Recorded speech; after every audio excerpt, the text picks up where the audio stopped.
नमस्कार, आप देख रहे हैं सिटी पोस्ट लाइव। मैं हूं सृष्टि राज। भोजपुर के चर्चित भरत तिवारी एनकाउंटर मामले में बड़ा घटनाक्रम सामने आया है। पुलिस ने अपनी ही दर्ज एफआईआर से भरत तिवारी के पिता काशीनाथ तिवारी और भाई चंदन तिवारी का नाम हटा दिया है।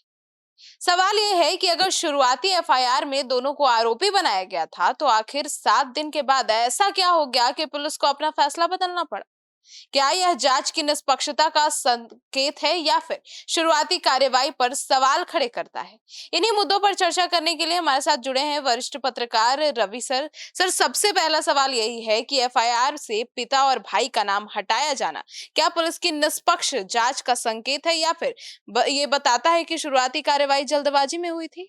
बिल्कुल, देखिए यही बड़ी खबर है और आपको पता है कि सिटी पोस्ट लगातार इस खबर पे काम कर रहा है और लगातार कार्रवाई भी धीरे-धीरे आगे बढ़ रही है। जाँच की जो बात कह रहे की जा रही थी, वो भी धीरे-धीरे आगे बढ़ रही है। लेकिन जो बड़ी खबर ये आ रही है कि देखिए किसी भी आपराधिक मामले में एफआईआर प्रारंभिक सूचना के आधार पर दर्ज की जाती है, ये सभी को पता है। लेकिन जब सुपरविजन या विस्तृत जांच के बाद किसी आरोपी का नाम हटाया जाता है, मैं इस केस की इंडिविजुअल बात नहीं कर रहा हूँ, किसी भी केस की उदाहरण के तौर पर आप समझ लीजिए कि जब नाम हटाया जाता है तो इसका सीधा मतलब यह होता है कि जांच एजेंसी को उसके खिलाफ पर्याप्त साक्ष्य नहीं मिले हैं और यहाँ भी यही हुआ है। भरत तिवारी के भाई और पिताजी का नाम इस केस से हटाए जाने का मतलब ये स्पष्ट है कि उनके खिलाफ किसी भी तरह के कोई साक्ष्य नहीं मिले हैं और मिलेंगे भी कैसे भाई? आरोप तो भरत तिवारी पे था कि वो पुलिस को धमका रहा है, पुलिस के सामने को हथियार दिखा रहा है।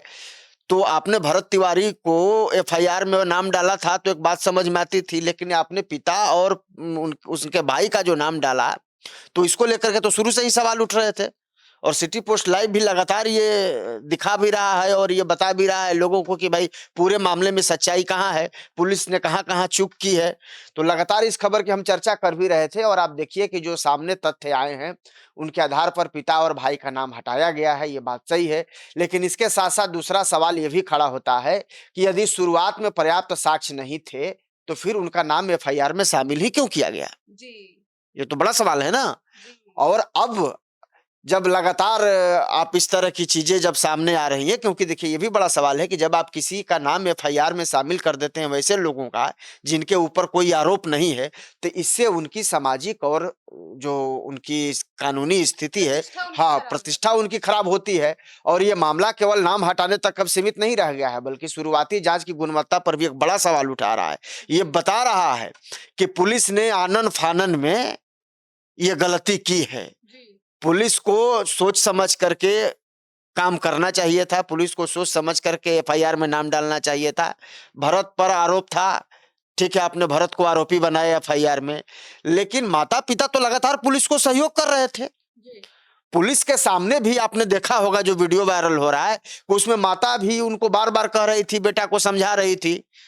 कई ऐसे वीडियो वायरल हो रहे हैं जिसमें पिताजी भी पुत्र को समझा रहे हैं। एक जगह तो पुलिस जबरदस्ती भरत को उठाकर अरेस्ट करने की कोशिश कर रही है और वो विरोध कर रहा है, वहां पिता ने भरत को थप्पड़ भी मारा और ये समझाने की कोशिश की।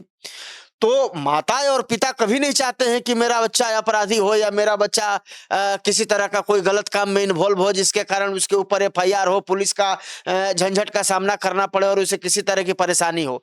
तो भाई और पिताजी की तो कोई गलती शुरू से ही नहीं थी, लेकिन पुलिस ने ये आरोप लगा करके कि भाई भरत तिवारी के पास हथियार है, इन लोग उसको संरक्षण देते हैं और इन लोगों को सब पता है, इस तरह से करके आरोप लगा करके पुलिस ने एफआईआर में नाम भाई और पिता का भी डाल दिया।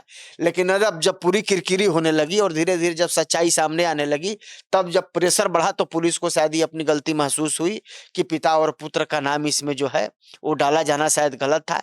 इसलिए अब जो है पिता और पुत्र के नाम को एफआईआर से हटा लिया गया है और उसके बाद अब जो जाँच को है वो आगे बढ़ाया जा रहा सर, है। लेकिन परिवार तो लगातार कह रहा था कि वो अपना सरेंडर कर चुका था, उसके बाद भी पुलिस ने उन पर फायरिंग शुरू कर दी। वहीं पुलिस कह रही है कि मुठभेड़ के दौरान ये हुआ है। अब ऐसे में न्यायिक आयोग की भूमिका भी बहुत महत्वपूर्ण हो जाती है। बिल्कुल, यह पूरे मामले का सबसे महत्वपूर्ण पहलू है सृष्टि। जब पुलिस का पक्ष और पीड़ित परिवार पक्ष पूरी तरह अलग-अलग हो, माने उनके बयान जब अलग-अलग हों, पुलिस पक्ष का और पीड़ित पक्ष का, तब स्वतंत्र न्यायिक जाँच बेहद ज़रूरी हो जाती है। यही सवाल उठा ना भाई, बार-बार कि न्यायिक जाँच होनी चाहिए, न्यायिक जाँच होनी चाहिए, तो न्यायिक जाँच का क्या मतलब है? और न्यायिक जाँच क्यों होना चाहिए? न्यायिक जाँच तभी बैठाई जाती है कि जब विरोधाभास लगता है कि भाई सच्चाई आने में मुश्किल हो जाती है। तब लोगों को लगता है कि नहीं भाई न्यायिक जाँच पे भरोसा होता है कि भाई न्यायिक जाँच होगी तो पूरी स्थिति जो है वो स्पष्ट हो जाएगी। और यहाँ तो जो परिवार के लोग हैं, जो पीड़ित परिवार के लोग हैं उनके बयान में और जो पुलिस कह रही है उनके बयान में तो विरोधाभास नज़र आ रहा है, अलग-अलग चीज़ें नज़र आ रही हैं। तो ऐसी स्थिति में न्यायिक जाँच काफ़ी महत्वपूर्ण हो जाता है और अब जब एफआईआर से नाम निकाला गया है, तो आपको भी समझ में आ गया होगा कि पुलिस की थ्योरी क्या थी। तो अब जो नाम जो निकाल दिया गया है और अब जो ये कहा जा रहा है कि भाई जो न्यायिक जाँच की बात हो रही है, तो सरकार ने रिटायर्ड जस्टिस विनोद कुमार सिन्हा की अध्यक्षता में आयोग बनाया है, ये सबको पता है, जिसका उद्देश्य यही है कि सभी पक्षों की बात सुनी जाए और उपलब्ध साक्ष्यों का निष्पक्ष मूल्यांकन भी किया जाए। आयोग की जो टीम है वो घटनास्थल पर गई भी थी, पीड़ित परिवार से मुलाकात भी की है और पुलिस अधिकारियों और प्रत्यक्षदर्शी हैं, अब उनका बयान भी जो है वो दर्ज किया जाएगा और यदि तकनीकी साक्ष्य, मेडिकल रिपोर्ट और अन्य दस्तावेज जो सामने आते हैं, तो निष्पक्ष विश्लेषण अगर इनका किया जाएगा, तो आयोग की रिपोर्ट आगे की कार्रवाई का आधार बन सकता है और इसलिए ये जाँच पूरे बिहार की जो नज़र है इस जाँच पर टिकी हुई है कि इस जाँच में सामने क्या कुछ आता है। हालाँकि कल ही का मामला है कि आपको पता है कि सरकार ने जो न्यायिक आयोग की जो टीम बनाई है, तो उसके जो अध्यक्ष हैं रिटायर्ड हाई कोर्ट के जज हैं विनोद कुमार सिन्हा, तो उनकी पूरी टीम वहाँ पहुँची थी। जज साहब ने कहा भी कि भई अभी तो मैं आया हूँ, मिल रहा हूँ, परिवार से देख रहा हूँ और उसके बाद जो कुछ भी होगा मैं उसको सामने करूँगा। लेकिन उन्होंने ये भी स्पष्ट कहा था कि जो लोग भी दोषी होंगे, उन पर कार्रवाई होगी और सभी पक्षों की बातों को गंभीरता से सुना जाएगा और उसको साक्ष्य के हिसाब से उसको रिकॉर्ड करके एक तरीके से रखा भी जाएगा। तो आप समझिए कि अब ये जो मामला है वो धीरे-धीरे अब आगे बढ़ रहा है, जो जाँच की जो आँच है, वो धीरे-धीरे आगे बढ़ रही है और वैसे लोग लपेटे में आ रहे हैं, जो इस पूरे घटनाक्रम के दोषी हैं और पीड़ित परिवार की माँ ने भी ये साफ-साफ कहा था। वहाँ यहाँ तक तो आपने सुना होगा कि जब पूरी जाँच टीम गई थी, तो उस समय वहाँ के स्थानीय एसडीओ भी गए थे, जिसको देख कर के भरत तिवारी की माँ भड़क भी गई थी, क्योंकि उनके नज़र में तो भाई वही एसडीओ मुख्य आरोपी हैं। शुरुआती तौर पर पूरी फसाद का जड़ उन्हीं को बताया जा रहा है, क्योंकि उन्हीं से विवाद चल रहा था भरत तिवारी का। गाँव के जो जमनिया गाँव के जो विस्थापित लोग हैं, उनकी समस्या को लेकर के वो बार-बार एसडीओ के दफ्तर में जा रहे थे समस्याओं के निदान के लिए और एसडीओ के साथ उनका विवाद चल रहा था और ये भी कहा जा रहा है कि एसडीओ के ही चढ़ाने पर पुलिस ने जो है इस तरह की कार्रवाई की है। तो कहीं न कहीं जो एसडीओ हैं वही विवाद के कारण हैं और वही मूल जड़ में हैं और इसीलिए भरत तिवारी की माँ जब वहाँ जाँच की टीम जब वहाँ पहुँची थी, तो वो भड़क गई थी और उन्होंने कहा भी था कि मैं पहचानता नहीं हूँ क्या? वो एसडीओ आया था। और ऐसे लोगों को तो फांसी की सज़ा होनी चाहिए। तो उन्होंने फांसी की माँग भी की थी और ये भी कहा था कि न्यायिक जाँच तो हो ही रहा है, लेकिन उनको ये शंका भी है और शंका इसलिए है कि उन्होंने देखा कि भाई जिनको वो आरोपी बना रही हैं, तो न्यायिक जाँच के टीम के साथ वही अधिकारी वहाँ मौजूद हैं। तो किसी को भी स्वाभाविक तौर पर उनको आशंका होगी। तो उन्हें शायद इस बात की शंका है कि पता नहीं ये भी जाँच होगी, ये इस जाँच में दोषियों को सज़ा मिलेगी कि नहीं मिलेगी। इसलिए उन्होंने कहा था कि नहीं, ऐसे लोगों को फांसी की सज़ा होनी चाहिए और ऐसे लोगों के खिलाफ सीबीआई जाँच होनी चाहिए। सर, तो ऐसे में इस पूरे मामले में पहले तो सारे पुलिस अधिकारियों के खिलाफ हत्या और का एफआईआर हुआ, लेकिन फिर कुछ अधिकारियों पर विभागीय कार्यवाही हुई और अब माता-पिता और मतलब पिता और भाई का नाम हटा दिया गया है एफआईआर से। तो मतलब इससे संकेत मिलता है कि जाँच की दिशा बदल रही है। बिल्कुल, देखिए धीरे-धीरे जैसे-जैसे जाँच की आँच आगे बढ़ेगी तो इसकी दिशा भी बदलेगी और आपको पता है कि जब ये मामला घटना सामने आई थी उसके बाद शुरू से ही लगातार ये सवाल उठ रहे थे कि कहीं न कहीं इसमें प्रथम दृष्टया पुलिस का ही दोष है। क्योंकि जब भरत तिवारी ने हथियार डाल दिया तो उसको गोली मारने का कोई औचित्य ही नहीं था। तो यहाँ पुलिस ने कानून का भी उल्लंघन किया है ना? और मानवाधिकार का भी उल्लंघन किया है और एक निर्दोष आदमी की जो लोगों के लिए आवाज़ उठा रहा था, लोगों की समस्याओं के लिए आवाज़ उठा रहा था, उसको आपने गोली मार कर के रास्ते से हटा दिया। तो आपके ऊपर तो पहले से ही ये दोष लग रहे थे। लेकिन अब इतना ज़रूर कहा जा रहा है कि जाँच लगातार नए तथ्यों के आधार पर आगे बढ़ रही है। पहले पुलिस अधिकारियों के खिलाफ मामला दर्ज हुआ, उससे पहले निलंबन की भी कार्रवाई हुई थी, आपको पता है। उसके बाद मामला दर्ज किया गया, उसके बाद फिर उनको पद से हटाया गया, फिर उनके खिलाफ विभागीय कार्रवाई शुरू की गई। अब दूसरी ओर पुलिस ने परिवार के 2 सदस्यों का नाम एफआईआर से हटा दिया है। इसका मतलब साफ है कि कहीं न कहीं पुलिस से चूक हुई है, और इसका मतलब यह भी नहीं है कि किसी पक्ष को सही या गलत घोषित कर दिया गया है, बल्कि यह दर्शाता है कि जांच अभी गतिशील है, यानी कि प्रक्रिया में है, आगे बढ़ रही है तेजी से। अंतिम निष्कर्ष न्यायिक जांच और उपलब्ध साक्ष्यों के आधार पर निकलेगा। ऐसे में संवेदनशील मामलों में जल्दबाजी में निष्कर्ष निकालना उचित नहीं होगा, क्योंकि जब तक इसकी बारीकी से जांच नहीं होगी, तब तक आयोग जो है वो अपनी पूरी रिपोर्ट जब तक नहीं दे देता है, तब तक इस पर सबकी नजर रहेगी। लेकिन अगर आम तौर पर अगर आप बात करें, तो इसमें स्पष्ट है, साफ तौर पे ही दिख रहा है कि भाई किसका दोष है और किसका दोष नहीं है। सर, तो ऐसे में ये जो घटना है इसने पूरे बिहार की पुलिस की कार्यप्रणाली और जवाबदेही पर सवाल और बहस छेड़ दी है। तो ऐसे में क्या आपको लगता है कि भविष्य में पुलिस सुधार की दिशा तय करेगी? बिल्कुल, देखिए, जब किसी पुलिस कार्रवाई पर लगातार सवाल उठते हैं और बाद में जांच के दौरान कई तथ्य बदलते दिखाई देते हैं, तो स्वाभाविक रूप से पुलिस की कार्यप्रणाली पर चर्चा होती है। जी। और जब ये खबर आई कि नहीं भाई, पहले एफआईआर में नाम डाला गया और अब एफआईआर से नाम हटा लिया गया, तभी तो हम बैठ कर के ये चर्चा कर रहे हैं। तो ये चर्चा सिर्फ हम नहीं कर रहे हैं, जब ये खबर सामने आई है, तो आम लोगों में भी इस बात को लेकर के चर्चा तेज हो गई है। और ऐसे मामलों में यह सीख मिलती है कि हर कार्रवाई पूरी पारदर्शिता और कानूनी प्रक्रिया के अनुरूप होनी चाहिए।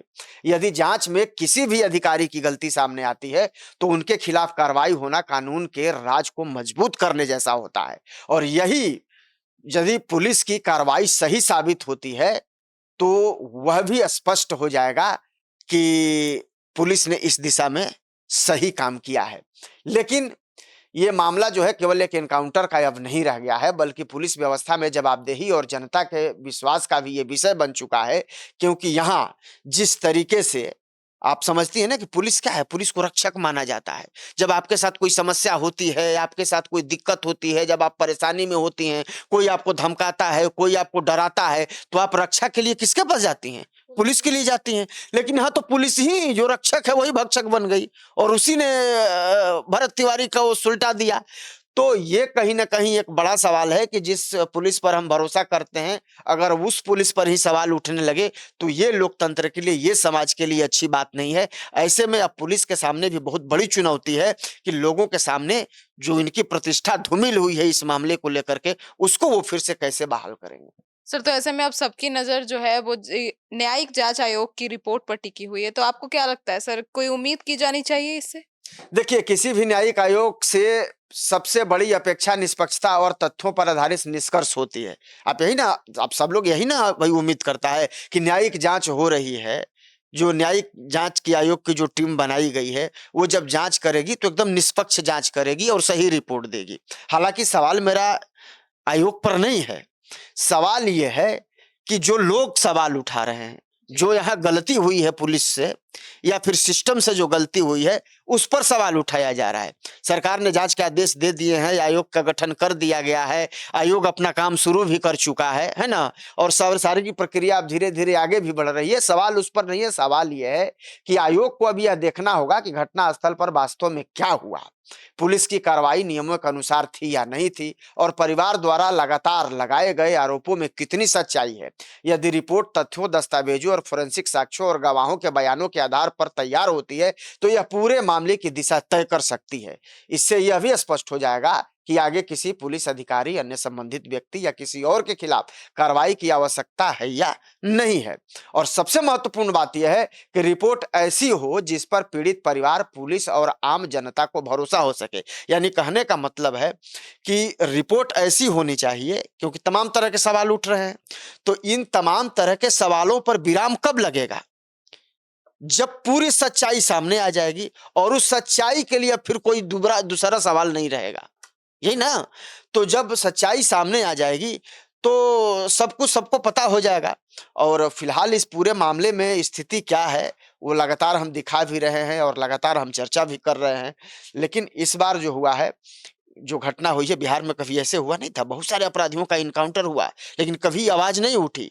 लेकिन इस मामले ने एक बहुत विकराल रूप ले लिया और रूप लेने के कारण था क्योंकि ये जो इनकाउंटर था ना, ये इनकाउंटर था ही नहीं, ये तो फेक इनकाउंटर था, ये हत्या थी और ऐसे युवक की हत्या थी जो किसी के हक के लिए लड़ रहा था, विस्थापितों के लिए लड़ रहा था, उनके दर्द के लिए लड़ रहा था, उनके दुखों के लिए लड़ रहा था, उनकी समस्याओं के लिए लड़ रहा था।